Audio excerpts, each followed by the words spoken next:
Hello, are we on? Yes. Good morning, good afternoon, and good evening to everyone, depending on where you are. And a warm welcome to this webinar to launch the 2020 Global SAI Stocktaking Report's Gender Annex. My name is Petra Schönhofer. I'm a senior manager in the Inter-SAI Development Initiative, or as we call it, IDI, and I'm also IDI's gender focal point. I'm very honored to be the moderator of this event and the panel discussions today.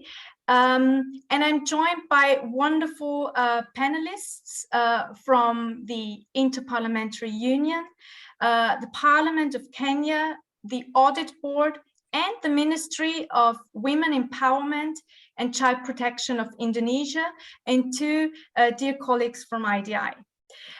Before we start this webinar, just a couple of housekeeping rules.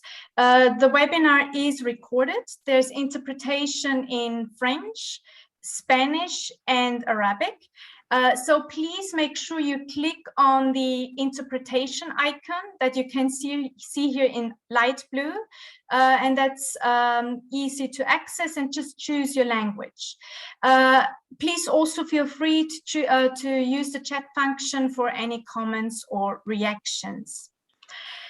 Today is the last day of our IDI social media campaign in the framework of the 16 days of activism against gender-based violence, and culminating in the launch of our gender report / annex called Towards Greater Gender Equality in and through SAIs, Opportunities for SAIs and Support Providers. Today, as you know, is also Human Rights Day, and unfortunately, I have to share my frustration about the fact that there's still too many that need to be reminded that women's rights are human rights. And I think all the more it is important to continue raising awareness on gender equality along with an intersectionality lens. It's just a simple fact that without gender equality, we will never achieve sustainable development, and societies will not be inclusive. But the good news is that we're here with colleagues who are actively engaged, and these are our speakers today. I will now turn to Einar Görrissen, who's chairing, or who will be chairing, this webinar. He's our Director General in IDI. He's been a big supporter of our gender journey in IDI from the very start, and he's also a gender advocate within the Inter-SAI community. Einar, the floor is yours for your introductory words. Thank you so much, Petra, and a warm welcome once again to everyone. It's great to be here and to share this webinar. Over the last couple of years, we in the IDI have made the integration of gender equality into our own organization and our support to SAIs a key priority. We have worked hard to develop a robust gender framework. We now have a gender strategy, an action plan, and a gender policy that supports our commitment to advance on gender equality with an intersectionality lens. We have started to mainstream gender in everything we do. In addition, we have introduced pilots and focused gender actions in our support to SAIs. Examples are our support to the pilot audit on SDG 5.2 on intimate partner violence, and our upcoming initiatives on HR, gender, diversity and ethics, as well as our Equals Future audit initiative, to give you a couple of examples. The latter will provide a platform for raising awareness and providing support for auditing government efforts to address areas of vulnerability and marginalization. Gender and inclusiveness issues will be center stage. Awareness raising and advocating on gender equality will continue to be an important part of our gender journey in the IDI. This is one of the reasons behind our social media campaign in the framework of the 16 days of activism against gender-based violence. The aim was to show positive examples and actions of how IDI and Supreme Audit Institutions, SAIs, can contribute to gender equality as organizations and through their audit work. Today's event is a climax of this campaign. We will first launch and present our report Towards Greater Gender Equality in and through Supreme Audit Institutions, Opportunities for SAIs and Support Providers. The report is a dedicated annex to a recently published Global SAI Stocktaking Report 2020. This is the main report where we have already tried to make a conscious effort to mainstream some of the gender results that we will present here today. In the main report, and also in this dedicated gender report, we are looking at performance data and challenges of SAIs around the world. This is not only a valuable source for our stakeholders, but also for us in the IDI, that we will use for our work and our strategic planning. We know that high quality audits from independent supreme audit institutions are at the core of SAI's work. This also applies to audits that focus on or mainstream gender and inclusiveness issues. However, if audit reports are not followed up, not discussed, and recommendations are not implemented, we will not see positive impact for citizens and everyone. We clearly need a variety of stakeholders, including parliaments, the executive, and civil society, to work together and learn from each other for positive change. I'm just thrilled to have such distinguished speakers and representatives here with us today, who will share their views and insights. But first, let's start with a quick presentation of the gender report itself. Thank you, Einar, for this introduction. And I will now hand over to my colleague, Camilla, who's a manager in our Global Foundations unit. She's been leading our work on the Global SAI Stocktaking Report, and she's also a gender champion in her unit. So she will now present the main results from the Gender Annex/report. And Camilla, over to you. Thank you, Petra, and thank you all for being here and listening to the results of what we call our Gender Annex. And as you can see, we have a separate report here on gender. And what we've aimed to do is really to present a synthesis of the results on which commitments that SAIs have made on gender and how these commitments translate into action. And this covers how SAIs promote gender at an institutional level, also how they integrate gender in their audit work, and what measures they've been taking to develop the capacities on gender in SAI staff. And just for your information, who are not perhaps so much acquainted yet with the Global Stocktaking Report, these results are based on an analysis of responses to the IntoSAI Global Survey 2020, and 178 SAIs responded to this survey. So let me take you through some of our main results of this report. If we start by looking at gender composition, we see that there is a mixed picture here when it comes to the balance between female and male representation among SAI staff. Actually, if we go back to numbers in SAI staffing back to 2010, which is the furthest back that we have figures for, we can actually see that the gender composition across SAI staff has been quite balanced in this period. There has been a slight increase in male SAI staff, but as you can see, globally, the balance is good. This bar shows you also the differentiation between regions.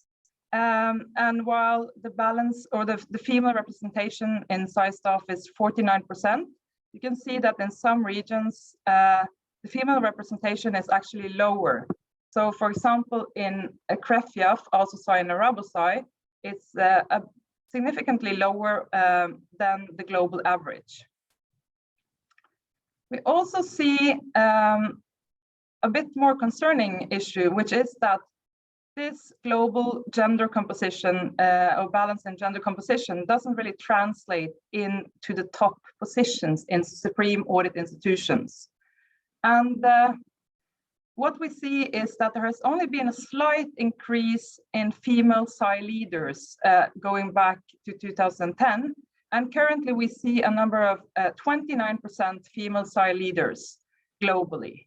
Again, there are regional variation, but these are they're not deviating so much from the global average.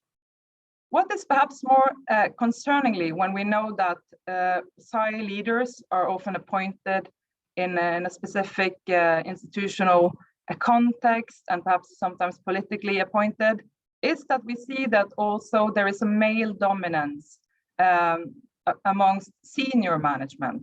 So since the last survey that we did in 2017, there's been a very, very slight increase in the number of females in senior position, but still it only amounts to 39% of women.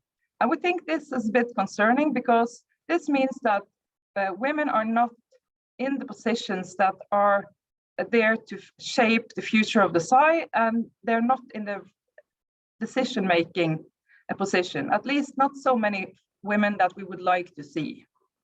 There's also an additional finding which concerns us a bit, and that is that only around 40% of all SAIs recognize the needs to address these gender imbalances across positions.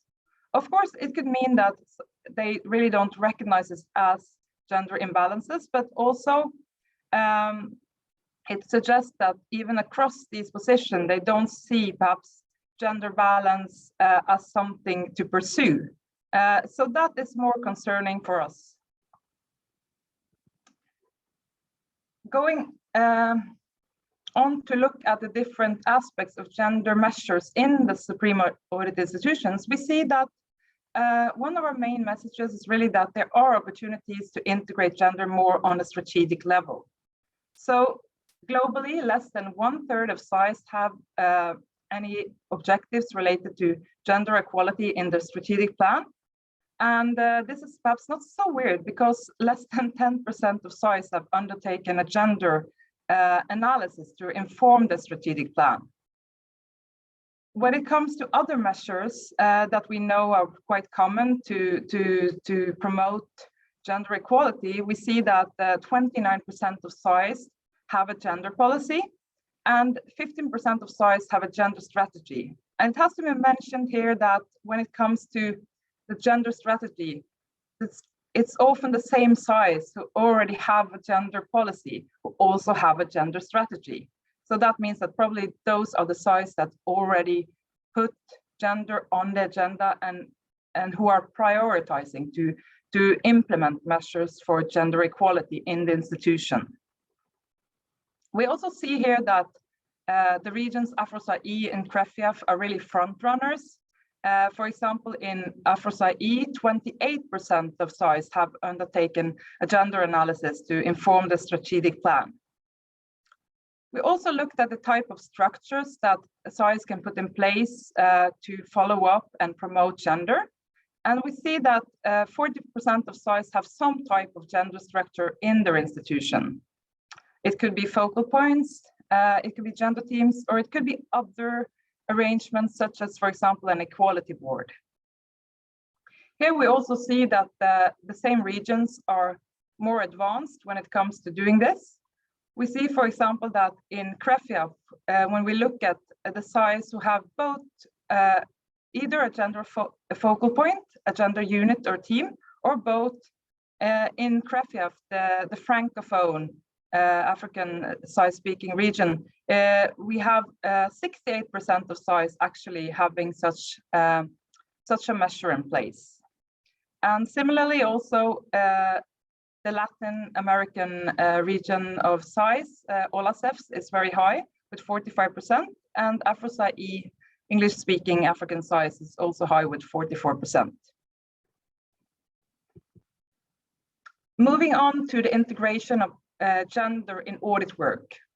What we're seeing is that 21% of SAIs has committed to integrating gender equality in their audit work in their strategic plan.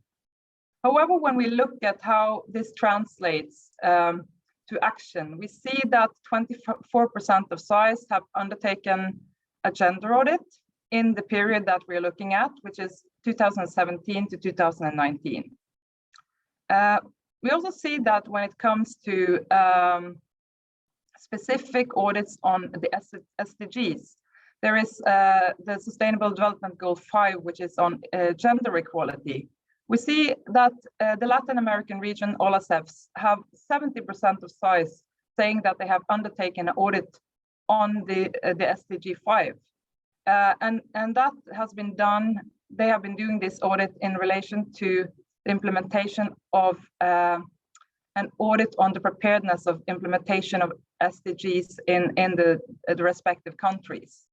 And this is a quite high number against the 18% globally. When we ask SAIs globally if they are doing gender mainstreaming in their audits, we see that only 14% of SAIs are doing gender mainstreaming. We also ask SAIs whether they consider gender and inclusiveness as a part of their audit impact. Of course, this is a question that relates very much to intentional ideas about gender and what you intend to do. And we can't really measure whether this is the case, but we see that 19% of SAIs actually say that they consider this. But we do not exactly know how it translates. But if we look at the numbers here, and we also pair them together with the results that we have for the overall global stock taking, we would perhaps say that this is not so high. We can, for example, see in the Global Stocktaking Report that in general, while few SAIs perhaps do gender audits, it's also the case that we see that the overall audits that are being done by SAIs are not always so well communicated to the stakeholders, not only in terms of communicating the results, but also involving stakeholders such as Parliament or other stakeholders in the follow-up of the results. So there is a job to do for SAIs to make sure that their audits are more impact-driven. And we also see that the way that SAIs actually share the results or communicate with the executive is very much characterized by more business as usual approach, and it's not so strategic. So there are potentials here, both perhaps to do more audits on gender, but there is also a potential to think about how to communicate and how to interact with key stakeholders in order to create more impact. Finally, some results on capacity development on gender.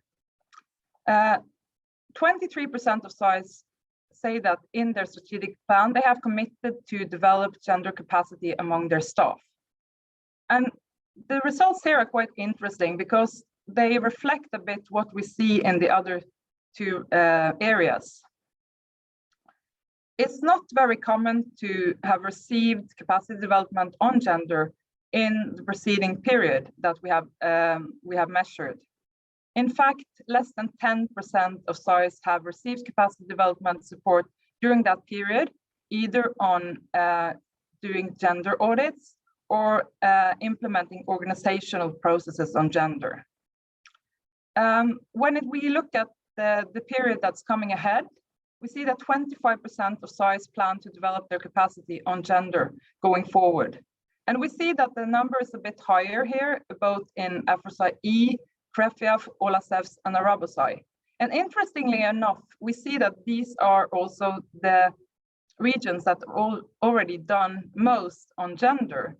And that suggests again that perhaps, starting to do work on gender, whether it's audit or whether it's implementing institutional measures to promote gender equality, really gives you a better understanding of the lack of knowledge that you have and the need you have to develop your capacity further.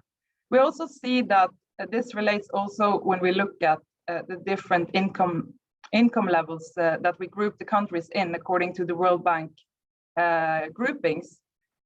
In low-income countries, 62% of SAIs plan to develop capacities on organizational processes. And this is also linked perhaps to some of these SAIs already having received some support in this area, and that they hope to get more support from donors in the period ahead. So I think what we can conclude with is that it's quite early days when it comes to implementing gender in Supreme Audit Institution, and there is really a need to build more capacities amongst SAI staff to be able to have impact with audits on gender and also promoting gender more within the institution, especially if we want to promote the idea that decision-making in Suprema Audit institutions should be taken by a group that is balanced in terms of gender. So with that comment, I say thank you so much for listening to this presentation, and I hand over to Petra. Thank you so much, Camilla. And having participated in developing this gender report, I have to say I'm very happy to see it being launched today, so I'm all smiles. We've seen in Camilla's presentation that gender representation, and in particular at the level of senior positions and levels of size, still needs to be more balanced. But there's also a need, as Camilla said, to develop gender capacities, especially if SAIs, and I hope they want to become gender responsive institutions. And if they also want to conduct audits that really contribute to gender equality. I would at this stage now like to bring in our panelists. For this first part of the panel, I would like to hear from them how they have built their own gender capacities and what they see as capacities both staff and the institutions should have as a whole. Let me start with Twita Pratana from Indonesia. Twita is a Director General of Planning, Evaluation and Development in the Audit Board of Indonesia. He is today representing Mr. Agus Pramono, who's Vice Chair of the Audit Board and also member of our own IDI board. Due to unforeseen reasons, he could not join us today, but all the more, I'm happy to have you with us, Twita. So a warm welcome to you and thanks a lot for stepping in. Twita, SAI Indonesia has always been very supportive of our own IDI gender journey. But let me ask you two questions about your own SAI's experience in building a gender responsive organization.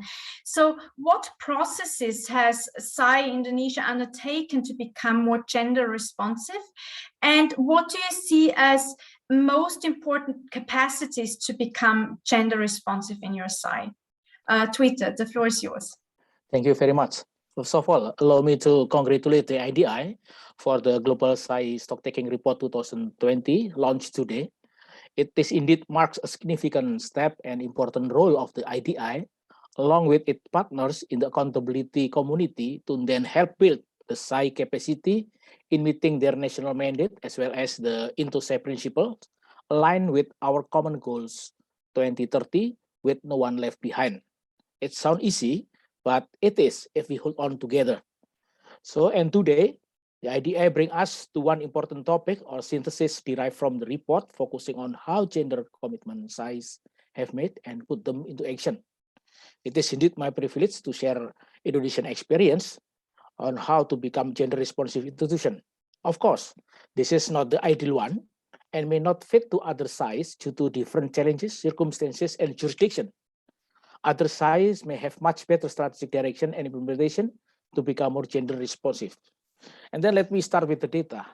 In the 2021, the Global Gender Index Gap Report, Indonesia ranked 101 out of 156 countries, where in the same report published in the last year, Indonesia ranked 85 out of 153 countries. The 16th rank setback is accompanied by the following of three indicators used to determine the rank, which are economic and opportunity, educational attainment, and political empowerment.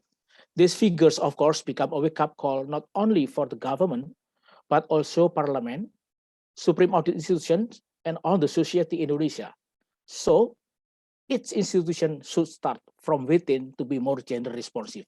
And then the question, what process that our SAI undertaken to become more gender responsive? First of all, of course, we start with the legal and regulatory framework. Our constitution protects equal rights for both men and women in various areas of economy, society, law, and politics. Under civil service regulation, we adopt a merit system principle based on fair and adequate qualification, competency, and performance without discriminating political preference, race, skin color, religion, background, gender, marital status, age, and disabilities.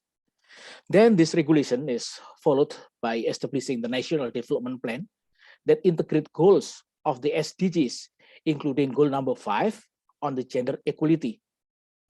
In view of this, then we define our strategy plan, among other things, to provide direction on how to optimize human resource management and cooperation with the stakeholders. So inside our organization, deriving from the Constitution and then the National Development Plan, then we also have our merit system applied in our office. So then you can see also the figure from the slide. Is the slide already? Was not starting yet.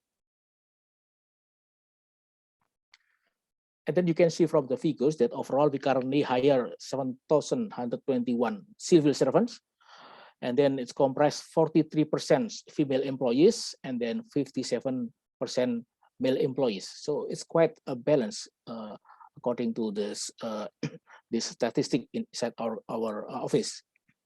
And then the exception occurs at the managerial level. In fact, now we only have 25% of all managerial positions occupied by the female, but it doesn't mean that we do not put equal opportunity to female employees, since our promotion and assessment system is based on the merit system that prioritize skill, competency, and managerial expertise that employees should possess. And then to empower all female, next slide please, to empower all female employees, we widely open opportunities for them, next slide please, in pursuing their education to higher level, such as postgraduate degree. The statistics also show that all employees have the same opportunity to apply the education and the capacity building inside our office. You can see from the slide here, the gender equality in BPK in practice. Our office support female employees in career opportunities. Yeah. They have equal opportunities in assessment, in pursuing their education, and in pursuing their career. And secondly, practically, we also support the female preferences, whether they would like to choose a family over their career, because as you know, they have in our office, they can focus more on the career, so then they can pursue their career, or they can focus on the family, so they can go close to the office that is close to their family. And also, we also support work-life balance for the female employees, providing, for example, providing the childcare, lactation room, etc., etc.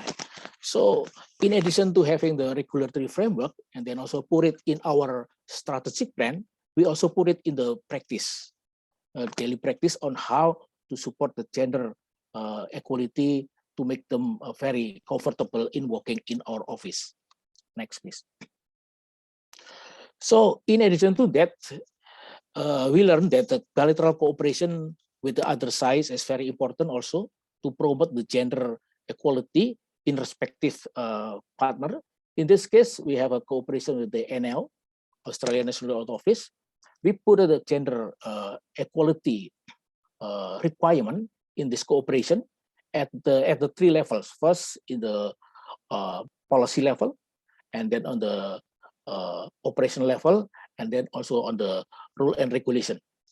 For example, we have the policy for activities for the equal participation for women employees to involve in the cooperation program. And then we also encourage women to participate in the leadership program.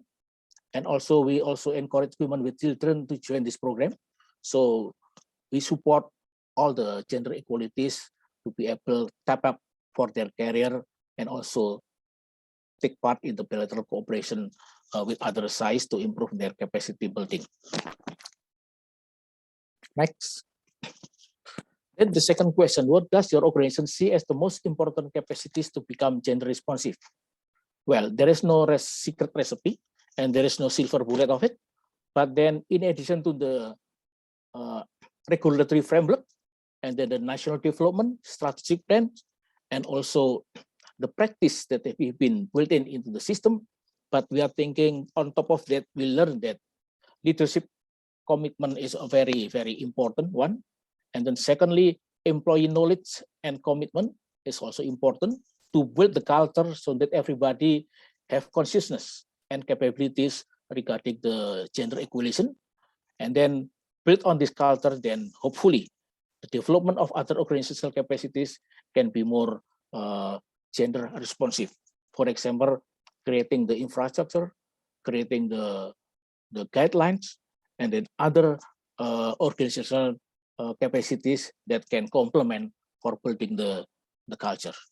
So I think this can become some ideas for others on how we doing the process of tapping the gender equality in our office, and also focusing on the most important capacities which are building the culture coming from the set the tone from the top.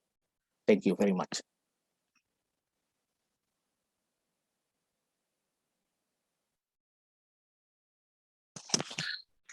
Thank you, Twitter. Sorry, I just got a phone call that I had to reject. So thank you so much, Twitter, for these insights, and also for pointing to this cooperation with SAI Australia, which looks really interesting. And I couldn't agree more about the fact that leadership commitment is extremely important here. So thanks again for your efforts, and good luck for your ongoing efforts here.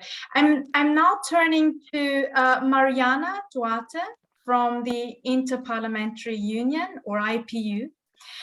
SAIs usually submit their reports to parliaments, so making parliaments and their MPs automatically important stakeholders. Mariana is a program officer in the Gender Partnership Program of the IPU. But before joining IPU, she had been active in various capacities in human rights organization, including on gender mainstreaming and combating gender-based violence. Great to have you with us, Mariana. Your work focuses on increasing the number and the support of women in parliament, and transforming parliaments into more gender-sensitive institutions. So Mariana, let me ask you, how have you been working to build gender capacities of members of parliaments through IPU? The floor is yours. Thank you, Petra, and thanks IDI for involving IPU and parliaments in this conversation. I think there's a lot of potential of mutual support to making sure gender becomes a priority in every aspect of governance in any country. So really happy to have this conversation with you today. Maybe just to begin with, just to share some insights of what the IPU is. So we're the World Organization of Parliaments. We are the first multilateral political organization that was created back in the late 19th century. So we're very ancient and initially a male organization. And we started at a time where there were no women in any parliament in the world. So the issue of gender became strong in the organization since the 70s with the first World Conferences of Women. And the first concern at the time was to see, there are so many parliaments in the world that still don't have women, a few that have, and that very small group of women parliamentarians who gathered, they developed, the focus on gender equality within the IPU and worldwide. If I can just share with you some background on, what the policy framework that we have to do our work on gender equality as IPU as a core part of our work with parliaments. So one important milestone for us was the adoption of the Universal Declaration on Democracy in '97, where we clearly linked democracy and democratic governance with partnership between men and women. The focus was very much on making sure that women and men were there to make decisions that concern society at large. And gradually it became also gender equality a key part of all aspects of our work, our political work, our technical work, our policy guidance research. And this is now an aspect that is mainstreamed at the many levels of our work.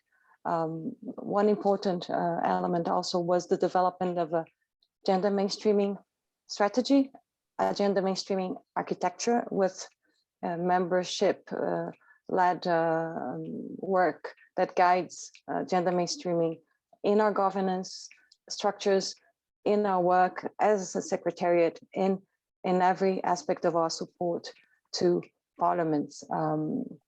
So we do collect the data on women in politics, but we also draw lessons from what works and where. We do research, we raise awareness, we develop technical capacity building activities. One important element of our work is now around the issue of gender sensitive parliaments. This is grounded on research. We did qualitative research on the experiences of men and women in parliament. We initially gathered evidence that women were the ones mainly bringing forward in parliament the issue of gender equality, and at some point it became clear that it shouldn't be just a women's issue or the responsibility of women, but of institutions.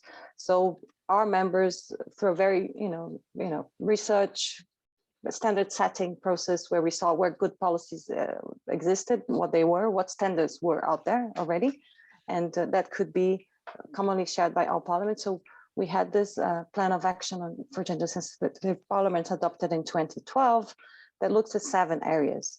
So where are the women, both in terms of numbers and leadership positions and all areas of the work of parliament? What is the policy and legal framework to advance gender equality that parliament is adopting, promoting, including internally? The capacity to mainstream gender equality, the culture and infrastructure of parliament. Is it a gender sensitive environment? What language, what arrangements are there for men and women to be able to participate in the work of parliament? Are men also leading the work on gender equality? How are political parties promoting this agenda? And from the level of staff as well, where are the women? Are there women in leadership positions within the parliamentary administration? And does staff have gender capacity? So these 7 areas have led to the development of guidance that were asked from our members on how to implement this plan of action. And that's where we developed a self-assessment toolkit. I'm glad to say, and we have here Honorable Odo from Kenya, that Kenya was the first parliament to actually apply this toolkit. This toolkit was based on experiences of self-assessments in other parliaments before, since the adoption of the plan of action. So it's really grounded on experiences. Today, we've been able to support about 10 parliaments in doing such self-assessments. So in a nutshell, what a self-assessment does that is quite different from an audit, such as that it's completely owned by the parliament, it's led by parliament. It's based on both evidence, the desk review of legal frameworks, of positions of women in parliament, in the administration, policies that exist to create an environment that's harassment-free, that avoids discrimination. But it's also about making sure that Parliament decides which questions they want to address, how they want to address it. And it's not a survey or ticking box exercise. It's a process where we come in with evidence, we collect views, we have an exchange, and it's a learning process in itself. In many parliaments where we've been, it was the first time that they were having that kind of conversation. It provides an opportunity to build evidence also where usually there's a sense, I mean, we believe that there are perceptions that might be wrong sometimes. We've had conversations where some would say, oh, this department is dominated by women and men are the ones who don't have an opportunity. And then we bring in evidence to say, no, actually, this is the only department that's gender balanced. So so we have this conversation of opportunities, the working culture, and the idea of the self-assessment is that then it is the participants themselves, MPs and staff, who then build a plan of action and identify loopholes. So just to give you some examples, So in the case of Kenya, we realized that there was no gender training being offered to staff during the self-assessment. So one of the immediate follow-up action was to develop such trainings for staff. In other places, there was the awareness that there was no women in the finance committee. So an immediate step was to then look at the composition of the finance committee of parliament. In other instances, it was setting a quota for women in the leadership of certain committees,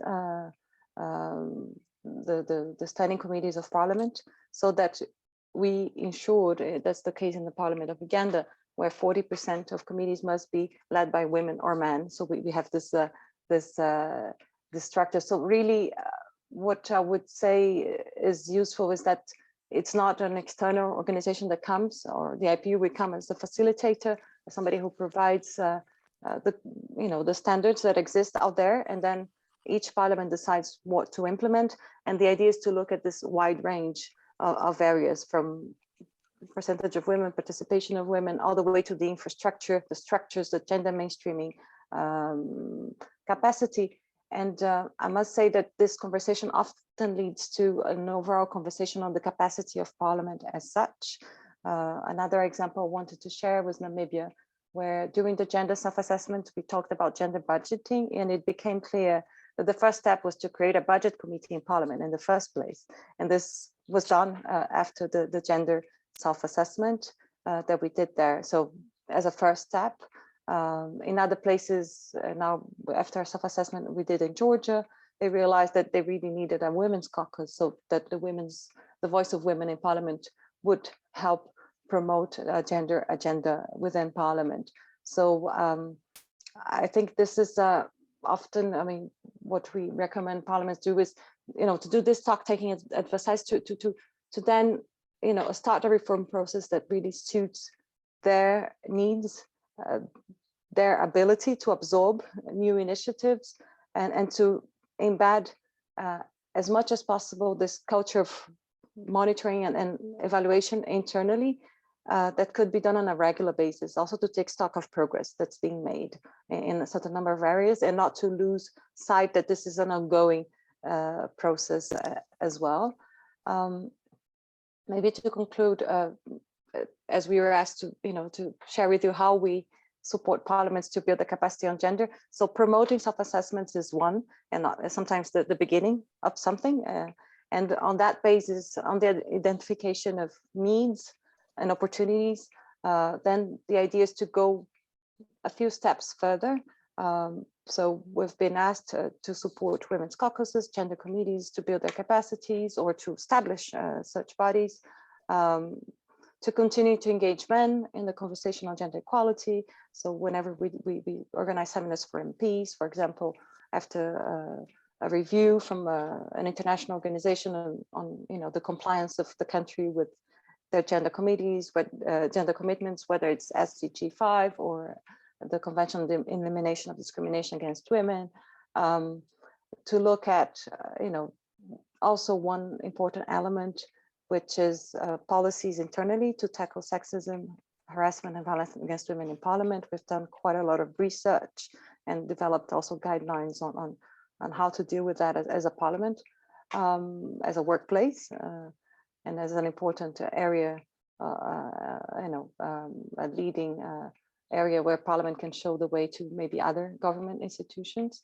but also looking at the actual work of parliament, their capacity to review legislation from a gender perspective. And we recently launched a handbook for parliaments on how to promote legislation that has gender considerations, whether it's eliminating discriminatory provisions or adopting rights affirming legislation, reforming legislation that does not promote equal opportunities for men and women in politics and many other areas. So we work on a demand basis, but we provoke that demand by making sure that these standards are out there for parliaments to then check their their abilities and compliance with. So this is pretty much, I think, the overall framework of our support, and this very specific methodology that we think brings a lot of value, especially when it's one that has the leadership of Parliament really showing the way. We always promote gender self-assessments that are not just promoted by the women in Parliament or a women's group or the gender group, but something that's led by the institution itself, and one that comes immediately with the objective of setting a plan of action thereafter. So thank you for your attention. Thank you so much, Mariana, and thanks for explaining so well how IPU supports parliaments. I have to say I'm also a big fan of your statistics on female and male representation in parliaments that I regularly check. So I think that's also a great job. And I'm particularly pleased now to, to welcome Jacqueline Oduor from the parliament in Kenya after having heard so much about the work in Kenya here. So I would now like to introduce the Honorable Mrs. Jacqueline Adhiambo Oduor. Jacqueline is a member of Parliament for the Orange Democratic Movement in Kenya. She's engaged in fighting marginalization and has worked for various institutions as advisor, researcher, and expert. And she's also a member of the National Cohesion and Equal Opportunity Committee. So a warm welcome to you, Jacqueline. Jacqueline, let me ask you, what are your lessons learned from building gender capacities in your institution? And how has the Kenya Women's Parliamentary Association worked towards developing gender capacities in your parliament? Thank you very much. I hope that you can hear me clearly. Yes, we can. Thank you, and I want to thank IDI. It is indeed an honor to be on this panel, and of course also thanking IPU and SAI. I want to immediately indicate that one key lesson that came up even with our self-assessment, but which is still very prevalent, is how to change the parliamentary culture, particularly the institutional culture that would take gender seriously and then provide a framework that would enable the gender expertise, gender infrastructure, and gender resourcing. To date, the Parliament of Kenya, even despite all the legislations that we have, has not yet met the 2/3, not more than 2/3 gender representation, which is even in the Constitution itself. And unfortunately, the culture, which would really be a norm, is one that seems to expect that you get the KEWOPA, that is the Kenya Women Parliamentary Association, which is not a parliamentary structure, because this is really a caucus that then pulls together all the women. Currently, we are 97 out of 349. And as we all know, when we are dealing with gender mainstreaming, we've got to look at the two aspects, because first we've got to get the clear sense of the women's empowerment and recognition of the women's voice, and then see how we are going to look towards equal involvement, equal participation, equal engagement in decision-making. So a key lesson really is that ideas need statistics and numbers, and that we have to go beyond legislation to change mindsets. And to date in Kenya, many years after the self-assessment in 2016, we still have not yet truly within the parliamentary culture taken into implementation the legislations that are there. Second key lesson also that more or less came out in 2016, but which still is very important to look at, is to strengthen the skills and capacities of not just parliamentary staff, But in my experience, we need to strengthen the capacity of the speakers. We have two houses, the Senate and the National Assembly.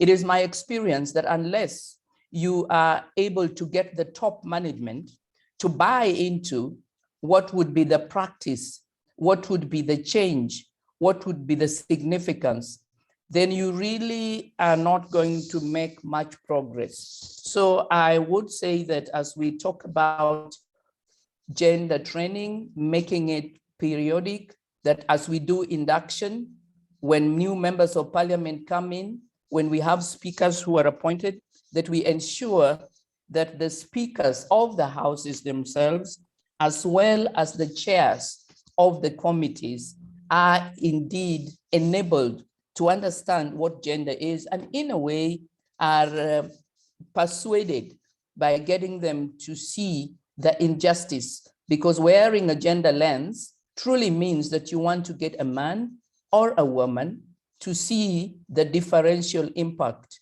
of the existing arrangements in parliament. So strengthening skills and capacities, and I would say that we need to look at the speakers and look at the chairs of committees. And I want to say that there's been progress, because we do right now have chairs of very significant parliamentary committees who are female, unlike the situation in 2016.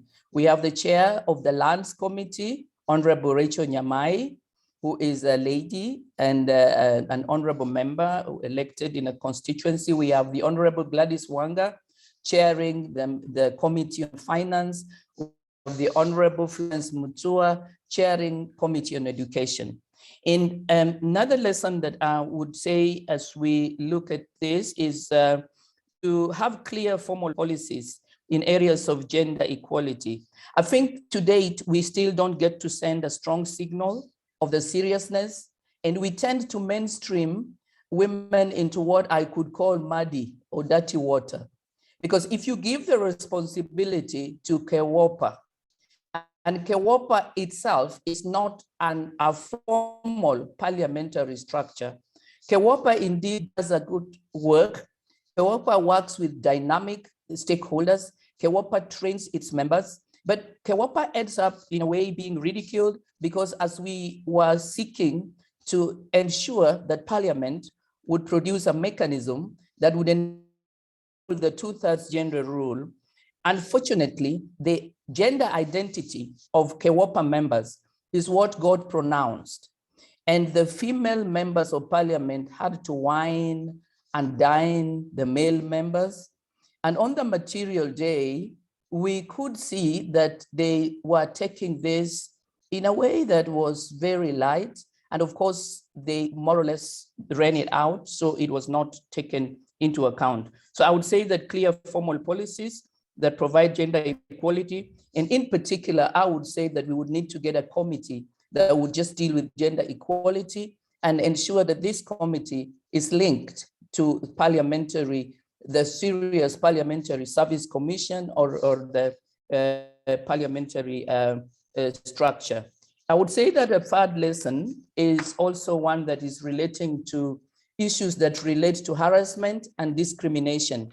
When we think about power and decision-making, to date, we still have a situation, unfortunately, in Kenya, I don't know about other countries, where it is seen to be acceptable to make remarks that are tantamount to discrimination or harassment. And we don't have confidential procedures or clear formal structures that would allow, if they are staff, to report, or if they are members of parliament, female members of parliament, a chance to get this. So I think we need to get confidential procedures for members of staff when subjected to discrimination and harassment. And we also need to call out those who are in parliament on their language. I have been known to call out even our speaker, because as we all know, we can, in a way, reduce women on the floor of the house to women instead of members of parliament. So you'd be talking about the beautiful lady out there, and we say, point of order, we are here, all members of parliament. So the language, I think we underestimate. There's a standing order and there is a way that language that is used should be critical. And so I would say that in my perspective, we need to look at one other lesson of partnerships and the role of political parties, and particularly working with men. To date, we have failed to not only come up with procedures, and I'd like to share at this point that I have come up with an amendment on the Public Finance Act 2012, because in my view, the key area that we need to be looking at is ensuring that there is resourcing and that there is monitoring of budgets, and that whenever we say we have any lesson or structure or procedure, we only demonstrate the seriousness by, on the one hand, having a budget, and on the other, having expertise or a desk, as I think has clearly come out from IPU, from Mariana, and from the assessment. So I would conclude by indicating that from where I sit in the Kenyan Parliament, what we need, a lesson that is key, is the partnerships. And the partnerships do not just have to be KEWOPA, which I think unfortunately is the case right now, where the female members of parliament are burdened with guilt and shame. You know, they have to wind these men. When the other day, the Committee of Implementation of the Constitution, that is actually chaired by the Honorable Jeremiah Kioni, that is from government, they brought a motion to reduce the National Gender and Equality Commission to a desk. We have a commission that deals with issues of inclusion, be it women, persons with disability, youth, elderly, and they have the audacity in 2021 to come to the floor of the House to reduce this commission and to sort of get it to be submerged in the Human Rights Commission, which would mean that it would no longer have budget allocation. It would mean it would no longer have a voice. It would mean it would no longer even get to hold Parliament as an institution to account. And so in my conclusion, I would say that today, because Parliament has failed to come up with mechanisms that would translate the constitutional requirement of not more than 2/3 of either gender, we as KEWOPA have had to work with others, parliamentary, non-parliamentary, state and non-state actors. And we are right now working with the registrar of political parties so that the registrar of political parties be the one that then would push political parties to ensure that they do not submit, as we are going for elections, any list that is not compliant.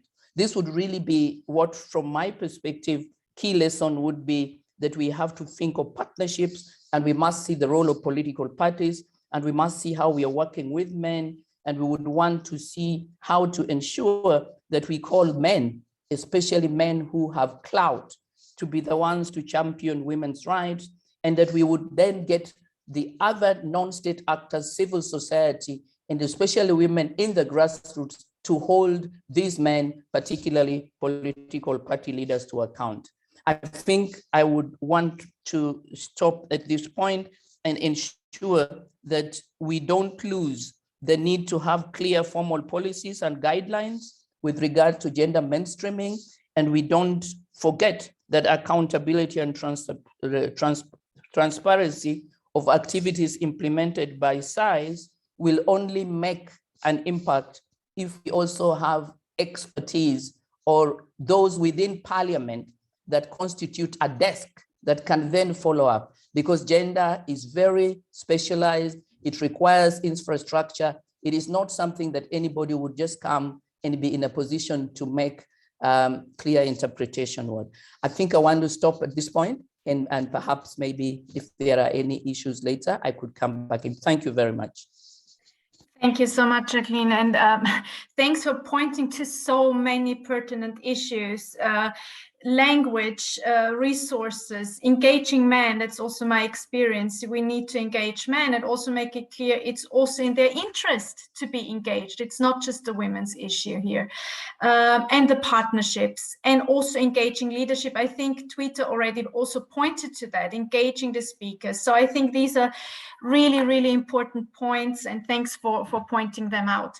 So now moving from the legislature to the executive, we all know that the executive is also a key stakeholder when it comes to SAI audits as auditees, but also as addressees of audit recommendations, for example. So it's great to have you, Lenny, Rosalind from the Ministry of Women, Empowerment and Child Protection in Indonesia with us.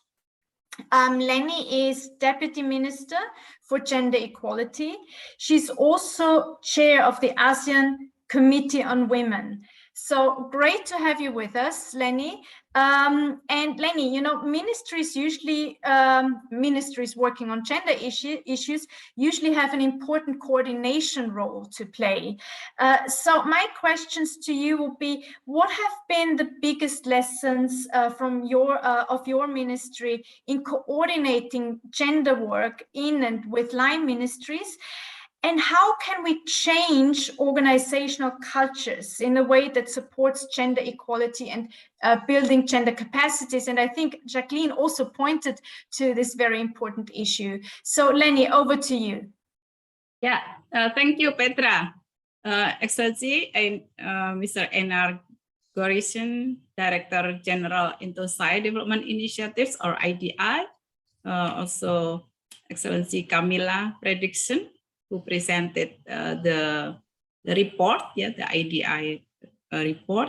Also, honorable speakers, we do have here Bapak Dwita Pradana from Audit Board of the Republic of Indonesia, and also Ms. Mariana from IPU, Ms. Jacqueline from Kenya Parliament, and all participants, ladies and gentlemen. Good afternoon from Jakarta, or probably good morning in Oslo. May peace be upon all of us. Thank you for the opportunity. First and foremost, I would like to extend my warmest greetings and appreciations to IDI for kindly inviting me to this webinar. It is a great pleasure for me to join with you all here in this important event to launch of the Global SAI Stocktaking Report 2020 Gender Annex. This is a very special moment to share with you the experience of the government of Indonesia in implementing gender mainstreaming strategy. I would briefly provide an overview related to Indonesia milestones in implementing a gender mainstreaming strategy through gender responsive planning and budgeting, or we call GRPB. Actually, before I'm in this ministry, I've been in National Development Planning Agency in Bappenas more than 22 years, and I'm seconded in this ministry. And as the national machinery for gender mainstreaming in Indonesia, the critical roles of this ministry, in doing and coordinating with line ministries as well as with the subnational levels are very important. Our milestones in mainstreaming gender actually has been started since early 2000, and a lot of things has been done in advancing gender equality in Indonesia. The first legal framework put in place in 2000 when the President Instruction Number 9, year 2000 on gender mainstreaming in development was issued. At that time, I'm the one who is working on this presidential instruction, and I'm still in Bappenas. It laid as the foundation for gender mainstreaming in planning. And since then, we integrate gender as a strategy in Indonesia national planning documents. For long-term plan is regulated through law, number 17, year 2007 on the National Long-Term Development Plan 2025. And also in every medium development term plans, every 5 years, is it regulated through presidential regulations. We also develop a gender budget tagging mechanism in our planning and budgeting system. We created, especially this is I personally, who done and who coordinated this process. We created what we call a gender analysis pathway, which later translated into gender budget statement, the tool for conducting gender analysis, which focuses on 4 aspects: access, participation, control, and benefit of development between men and women. In 2012, we also developed a national strategy to accelerate gender mainstreaming through gender-responsive planning and budgeting, which was signed by 4 ministers, what's so-called as the 4 drivers, yeah? Ministry of Planning, my ministry at the time, my Ministry of Finance, Ministry of Women Empowerment and Child Protection, and Ministry of Home Affairs, because we do implement decentralization since 2002. So we inform Ministry of Home Affairs because they have the mandates to, to assist the local government in doing the local development activities. This national strategy, is developed to ensure that gender-responsive planning and budgeting in Indonesia implementation both at national and regional level is aligned, systemized, and also supporting the practice of good governance, sustainable development, and the achievement of MDGs. At the time, we do have MDGs, and then later expanded to the SDGs, Sustainable Development Goals. Starting from 2014, we implemented the gender-responsive planning and budgeting in 36 line ministries and 34 provinces. And I think now there are so many districts and cities around the country also implemented the gender-responsive planning and budgeting.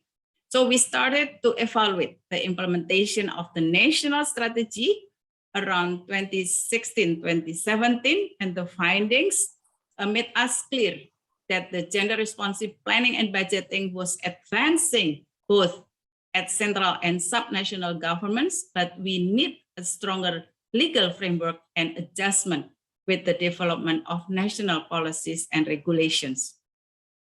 Currently, we are preparing the gender equality law, and the revision of the national strategy aimed at issuing a presidential decree on accelerating the implementation of gender mainstreaming. These are our efforts to strengthen the regulatory framework of gender mainstreaming. So if we see the biggest lesson learned in the coordinating gender work and capacities in line ministries, if I may explain a bit here, the solid regulatory framework that was integrated into the planning and budgeting regulations is important to accelerate the implementation of gender-responsive planning and budgeting. Our budget circular issued by Ministry of Finance, and since 2010, it required the line ministries to choose the relevant output that will contribute to gender equality and then develop the gender budget statement. And then pack it into the budget system application we call Krishna. It's effective to urge the line ministries to implement the gender responsive planning and budgeting because the regulations came from the Ministry of Finance, which is responsible related to the state budget. The collaboration mechanism is important to implementing gender mainstreaming strategy because this work is a cross-cutting issue that should to be carried out by all ministries and subnational governments. We are lucky that we have driver ministries mechanism that include 4 ministries: my ministry, Ministry of National Development Planning, Ministry of Finance, and Ministry of Home Affairs.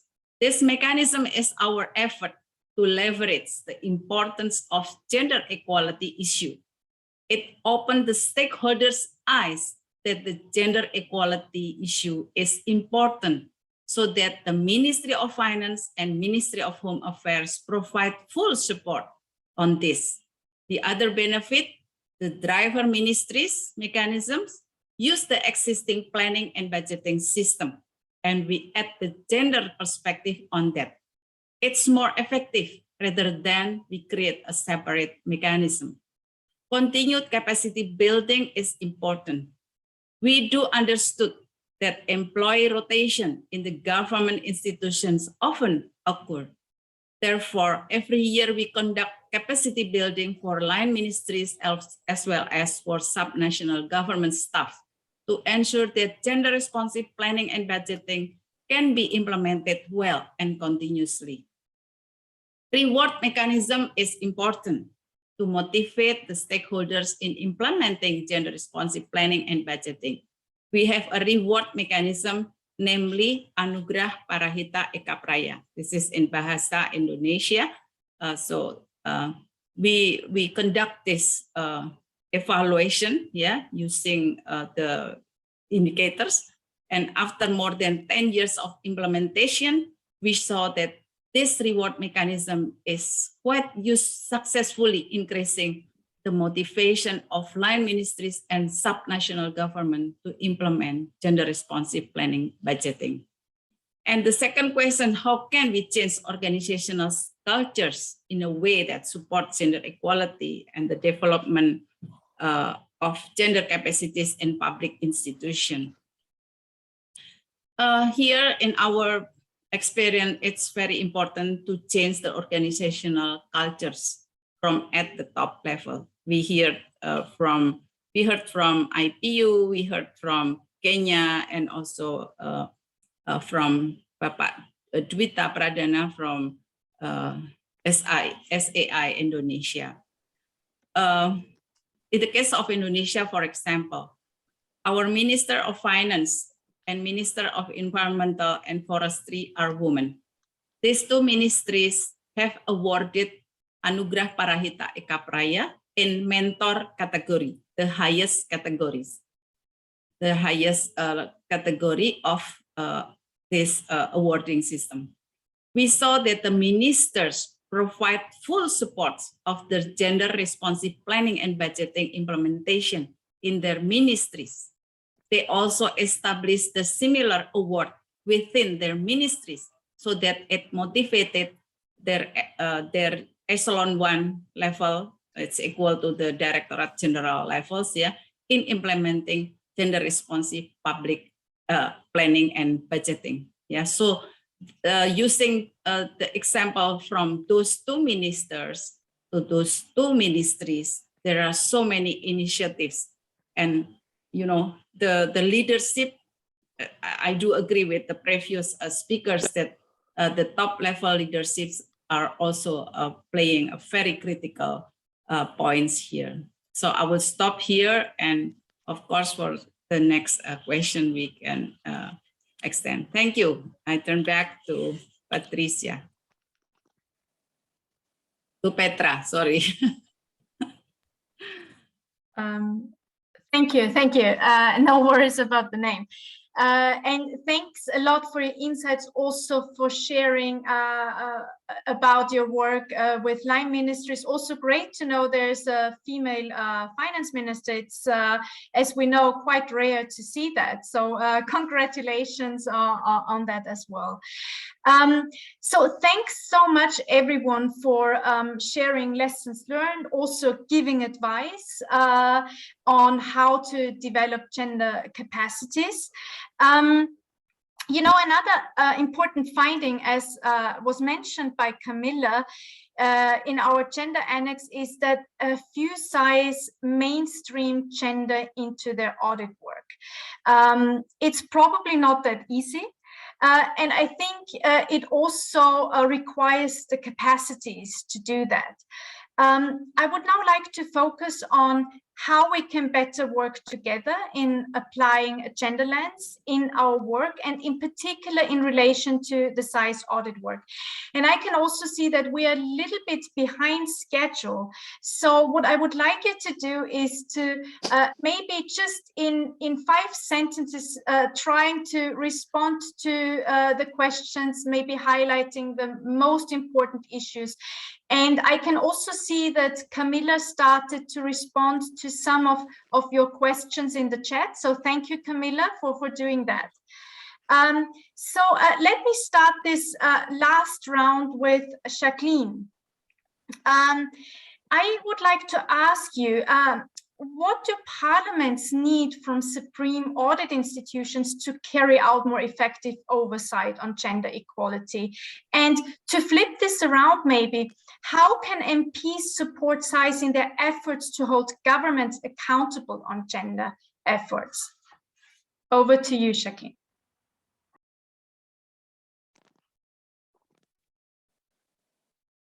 Thank you very much. I think here I would say that one of the key issues is to ensure that there is a specific committee in Parliament that would most definitely be dealing with issues of gender equality. Because I think if we are going to get to determine the way in which the SAIs are accomplishing their goal, then there has to be some monitoring mechanism. And my perspective is that instead of having, as we do in Kenya, for example, the Committee on Labor and Social Protection dealing with the elderly and dealing with all the other issues, that we would need in Parliament to get a body that is a committee that specifically addresses this, and that would then provide guidelines and would provide very clear indicators that as SAIs get to audit, they know what they're looking for. For example, as I indicated earlier, in the Public Finance Amendment Bill that I proposed in Parliament, we are seeking to ensure that there are provisions that would take gender issues into account right from the point of levels of estimate to the point when you are indeed putting the actual figures and to monitor it that way. So I think in the time that we need, my perspective is that what Parliament would need and what would be important in terms of the engagement between Parliament and the SAIs is a clear infrastructure and within Parliament that can then indicate what the guidelines are and what it is that getting gender issues to be addressed means, so that when you are going to do the audit, then you are doing it in a uniform manner and doing it in a way that translates into making meaningful differences. Because gender mainstreaming can sometimes be so general that at the end, it would really just talk about capacity building, it would be talking about training, but how this translates into resources, into indicators, into audits, and into actions of implementation becomes complicated. I think I stop at that, and maybe if there's any other issue. Thank you. Thank you so much, Jacqueline. And what I hear is from you is that it would be good to have a clear infrastructures and mechanisms. So I think that's a very pertinent thing to say. So thank you, Jacqueline. I'm now looking at Lenny from the ministry again. Indonesia has undertaken a PIFA gender assessment in 2020.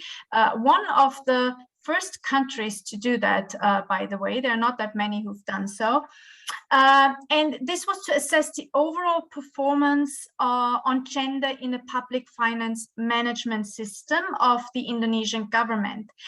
So based on the findings of this assessment, do you see any gender aspects that would be particularly relevant for SAIs or for your SAI in Indonesia to audit and report on regularly? Yeah. Yeah, thank you, Petra. Yeah, we were glad actually that Indonesia was selected to be one of the pilot countries for the PEFA, Public Expenditure and Financial Accountability, PEFA Gender Assessment. And the assessment involved us, the 4 drivers of gender responsive planning and budgeting as key informants. So we, the involvement of Ministry of Finance, Ministry of Planning, Ministry of Home Affairs, and Ministry of Women Empowerment and Child Protection. The assessment provides an overview on the current status of the gender responsive planning and budgeting implementation in Indonesia, both strengths and weaknesses. The strength reflect in some indicators that we got score B, including budget circular, budget documentation, and tracking budget expenditure.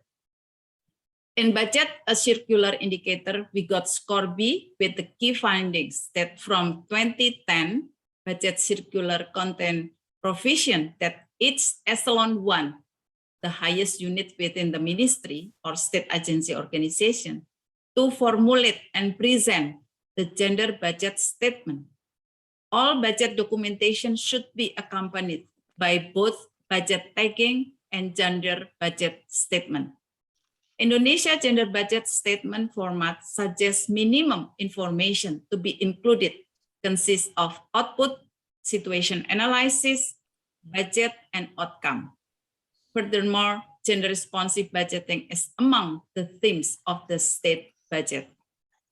In budget documentation indicator, we got score B. The key findings said that in general, our budget documents have contained gender element. Budget implementation document contain details of expenditure measures aiming to improve gender equality. Consequently, annual budget law or our APBN, President regulation on the detail of our annual budget plan and expenditure, and budget implementation document have gender elements too.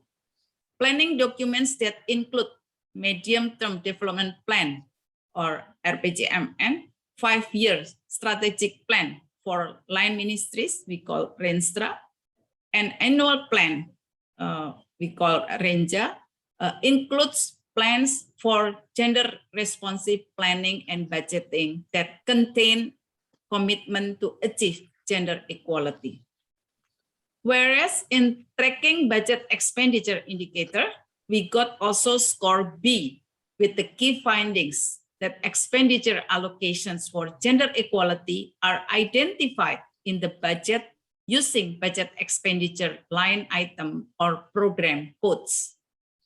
But the weaknesses of the current gender responsive planning and budgeting implementation is reflected on the score D in these other 6 indicators: budget policy proposals, public investment, sex disaggregated data, annual financial reports, evaluation of impact, and legislative budget scrutiny. The indicator that related to the role of SAIs auditor is evaluation of impacts of service delivery on gender equality.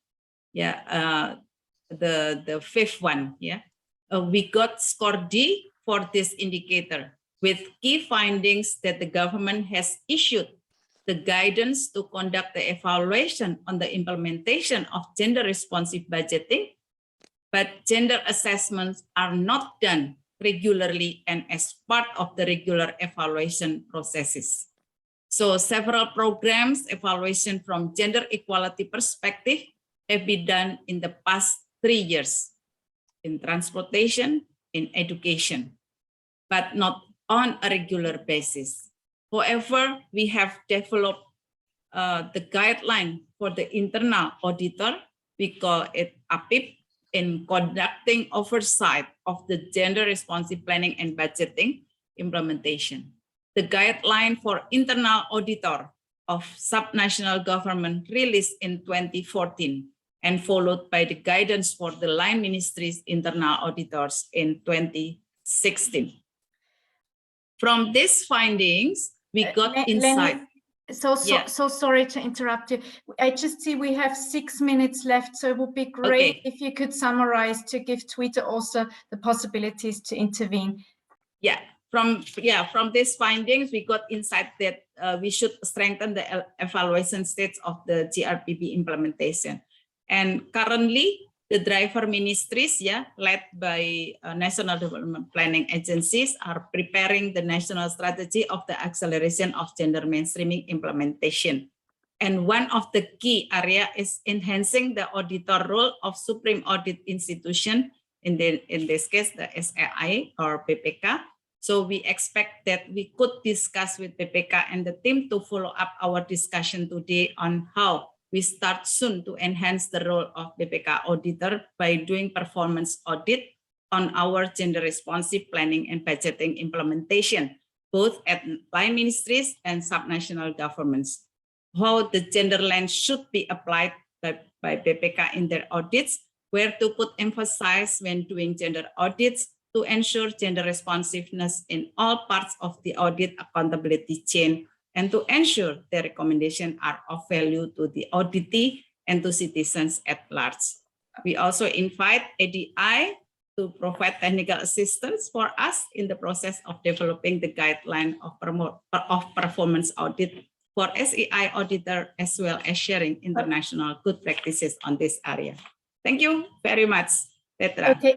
Thank you so much, Lenny. And yeah, I mean, I think there's lots of food for thought and food for action if you look at the assessment itself and at the scores. I think there's a lot of material that one could audit, and great to see your hand being reached out to the Supreme Audit Institution here. So that's great to know.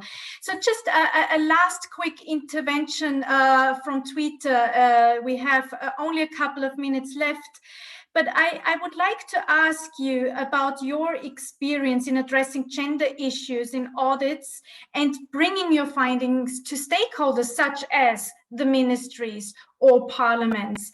How easy is that for you?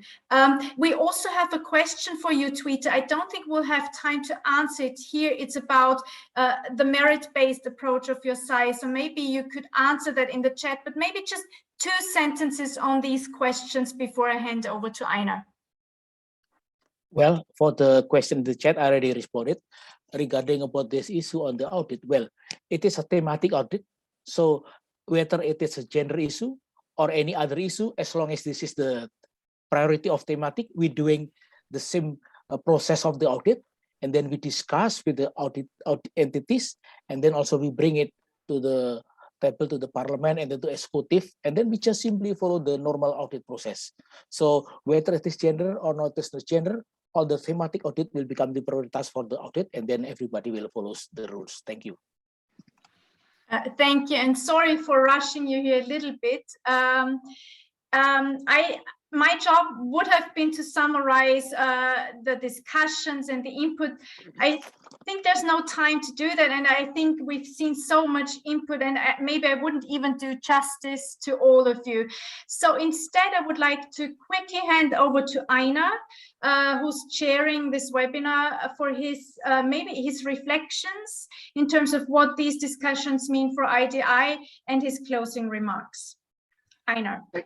Thank you so much, Petra. Thank you so much to the panelists for fascinating and really useful interventions. I really have so many questions for you that I don't have the time to ask, but I really appreciated hearing the different perspectives from the SAI community, from parliamentarians, from the executive, and also some of the ideas. I mean, for instance, this idea about the self-assessment toolkit is things that we can also consider in the inter-SAI community going forward. In terms of sort of my main reflections, the first that comes to mind is that of partnerships. Clearly, if we're going to be effective in working towards better gender in public financial management, we need to do it together. SAIs, parliaments, the executive, civil society organizations, etc. We need to do that as a partnership. So I think that's a key message. And we're seeing some good examples of this already, but more needs to be done. I also think that we in the IDI, even though we're doing a lot on gender now, we also need to look into what we are doing and try to be even more effective in terms of both advocating for and providing support for SAIs in this field. The third point would be that we need to use the wealth of data that is in this gender annex that was presented today, as well as your insights in terms of raising these issues and dealing with these issues going forward. And of course, also leading by example. I think we all, as organizations that people hopefully have trust in, need to lead by example when it comes to gender equality within our own organizations. And looking at the long-term journey, I think the focus on awareness raising needs to be continuous. We will also put out in the chat a link to our video that has recently been launched on gender equality. And we will also have an article now on gender equality in the Intersite Journal, or the next Intersite Journal will be focused on gender equality. So without further ado, I would like to close this webinar by thanking again our distinguished panelists, the audience, and my fellow colleagues in the IDI. Let's continue working together for gender equality and a more inclusive tomorrow. Thank you very much for attending today. Thank you so much, everyone. Thank you, Enar, thank you, Petra, Thank you. Ibu Leni, Pak Dwita. everybody. Nice meeting you. Thank you. Bye-bye. Bye-bye. Bye all. Thanks a lot. Thanks, bye. Bye. Bye, Thank you, Camilla. bye. Thank you. Thank you. Thank you.